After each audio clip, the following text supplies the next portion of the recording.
Singkat cerita, Lindong bersama Martha masuk ke dalam kuil tersebut dan menemukan benda paling berharga di makam kuno, yaitu jantung nirwana.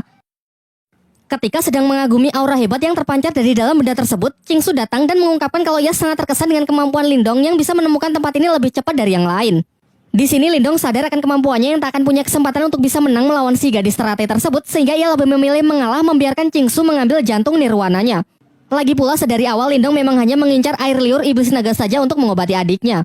Diperlihatkan dengan kekuatan energi spiritualnya, Qingsu berusaha menghancurkan pelindung dari jantung nirwana sehingga terjadilah benturan hebat yang sanggup menggetarkan tempat tersebut.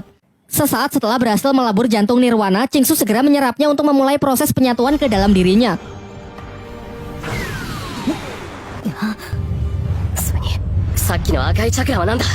Sementara itu, Lindong yang masih melihat-lihat seisi ruangan secara tak sengaja menemukan peti mati dari si pemilik makam kuno dan ia pun menyampaikan rasa terima kasihnya di hadapan peti mati tersebut. Namun beberapa saat setelahnya ia baru sadar kalau di atasnya ada patung seorang wanita. Sedangkan di bawahnya terdapat sebuah catatan yang mengatakan barang siapa yang selalu terobsesi dengan kekuatan nirwana tanpa memahami arti dari cinta, maka niscaya api neraka akan membakar seluruh tubuhnya. Dan benar saja, di tengah proses penyerapannya tiba-tiba tubuh Qingsu terbakar yang menandakan kalau catatan dalam peti mati tersebut adalah sebuah peringatan. Terlihat Qingsu yang berusaha menekan energi panas tersebut namun sia-sia karena ia tak cukup kuat dan secara perlahan dirinya justru ditelan oleh kekuatan dari jantung nirwana tersebut. Kekuatannya pun mulai lepas kendali dengan menyerang peti mati di kuil tersebut.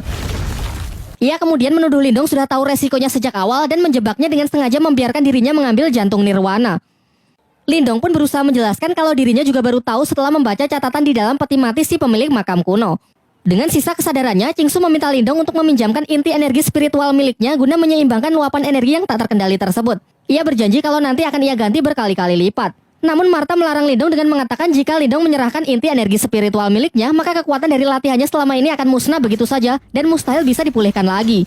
Takut akan hal itu, Lindong pun segera bergegas keluar kuil, namun Qingsu mencegahnya dan berniat mengambil inti energi Lindong secara paksa. Di tengah keributan mereka, tiba-tiba muncul sesosok pria misterius yang ternyata adalah sisa jiwa dari si pemilik makam kuno yang bangkit kembali setelah peti matinya dihancurkan. Pada awalnya si pemilik makam kuno mengira kalau Qingsu dan Lindong adalah pasangan kekasih. Namun mereka langsung menepisnya dengan mengatakan kalau mereka baru saja bertemu. Ternyata jawaban itu membuat si pemilik makam murka dan menekan Qingsu yang nampak ingin membunuh serta mengambil kembali jantung nirwananya. Dari sini diketahui kalau kekuatan jantung nirwana hanya bisa diserap oleh pasangan kekasih saja. Tanpa ikatan tersebut, siapa saja yang mencoba memilikinya pantas mati. Martha yang menyadari kalau orang di hadapannya sangat kuat segera menyuruh Lindong mengambil kesempatan ini untuk melarikan diri. Akan tetapi Lindong yang tak sampai hati meninggalkan Qingsu yang hendak dibunuh memutuskan untuk kembali dan memohon kepada si pemilik makam kuno agar nyawa gadis teratai tersebut diampuni. Melihat keberanian Lindong, amarah dari si pemilik makam pun mulai mencair dan beralih mengagumi Lindong yang rela berkorban demi gadis yang padahal baru saja ia kenal. Ternyata hal ini mengingatkan kepada dirinya di masa lalu yang melakukan hal yang sama kepada wanita yang belum lama ia temui. Singkat cerita, ia pun memutuskan untuk mengampuni Qingsu dan memberikan jantung nirwana kepada mereka berdua dengan mengikat mereka ke dalam ruang energi untuk memulai proses penyerapan. Di waktu yang bersamaan, Ling Langten dan yang lainnya sangat terkejut karena lautan lava di hadapannya tiba-tiba berubah menjadi air biasa. Sehingga kini tak ada halangan lagi untuk mereka bisa menemukan dan memasuki kuil kuno dari makam tersebut. Kembali ke tempat Lindong, si pemilik makam yang melihat senjata Lindong sangat terkesan karena tombak pencakar langit yang dulu merupakan miliknya kini berhasil diwarisi oleh Lindong. Sementara itu diperlihatkan jiwa Qingsu dan Lindong berada di sebuah dimensi yang dipenuhi bunga diiringi musik romansa persis seperti di film-film India. Sampai ketika proses itu telah selesai, nampak mereka yang tak sadarkan diri di tengah sebuah padang bunga berpegangan tangan dengan senyum yang terukir di wajah mereka masing-masing.